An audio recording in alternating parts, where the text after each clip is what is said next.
La Côte d'Azur s'illumine au printemps et plus particulièrement à Cannes, où des jardins éphémères créés par des artistes vont prendre vie le temps d'un mois, à l'occasion du premier festival des jardins, une promenade aux 1000 couleurs et senteurs pour tous les amoureux de la nature. Tout jardinier digne de ce nom est un artiste, parce que si on veut faire des beaux jardins, il faut être artiste quelque part, et même dans les actions les plus simples, on va dire, dans un jardin, il faut les faire avec amour, avec goût, parce que si on n'a pas de goût, on fait pas un beau jardin.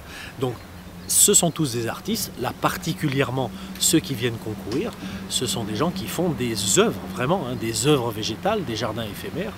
Mais avant d'arriver à ce résultat, il faut imaginer, planter, réaliser, comme le font David Simonson et Jules Lefrère, deux paysagistes en mission dans les jardins de la Villa Rothschild à Cannes.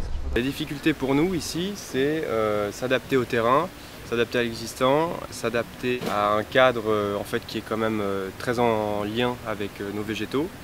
Et donc après il y a toute une gestion sur le chantier. Il y a une partie qui s'est effectuée avant le chantier puisqu'on a dû préparer les volumes de terre, les pierres, préparer nos sculptures également qu'on a sculptées déjà plusieurs semaines avant de commencer le chantier.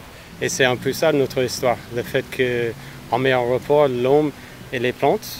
On essaie de parler de ces deux sujets et leur existence sur la planète dans le temps.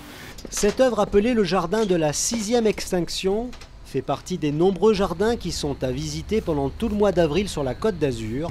Une invitation au voyage d'une végétation qui s'éveille face à la lumière de la Méditerranée.